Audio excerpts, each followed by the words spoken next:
ஆழத்தின் ஊற்று கண்கள், வானத்தின் பலகணிகள்.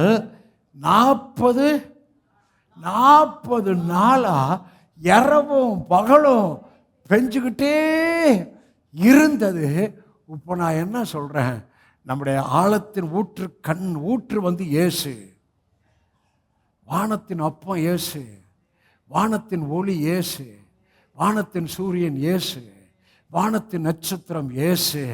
இவரிடத்திலிருந்து அந்த 40 நாள் எவ்வளோ பெரிய வெள்ளம் வந்து அழிவை கொண்டு வந்ததோ, ஆனால் உங்களுக்கு டெய்லி இந்த வசனத்தை சொல்லிக்கிட்டே இருங்க.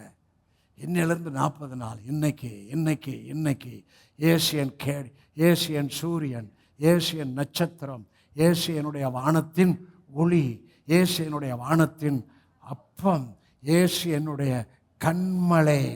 ஆகவே இன்னைக்கு ஆசீர்வாதம் பெய்யுது, இன்னைக்கு ஆசீர்வாதம் பெய்யுது, இன்னைக்கு ஆசீர்வாதம் மழை பெய்யுது. ஞாபகம் வரப்பெல்லாம் சொல்லுங்க. காலை ப்ரேயரில் மாத்திரம் இல்லை, வேலைக்கு போகிறப்ப இன்னைக்கு ஆசீர்வாதம் பெய்யுது, வேற லெவலில் பெய்யுது, பெரிய அளவில் பெய்யுது.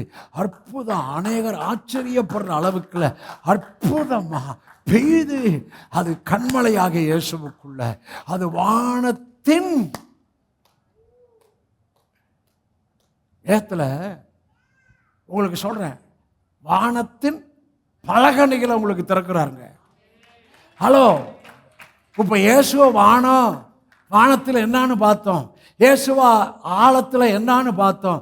இப்போ டாடி என்ன பண்ணுகிறார், உங்களை ஆசீர்வதிக்க வானத்தின் பலகணிகளை திறந்து இடம் கொள்ளாமல் போக மட்டும் உங்களை ஆசீர்வதிக்கிறதை கர்த்தர் உங்களுக்கு பேசிக்கொண்டு இருக்கிறார்.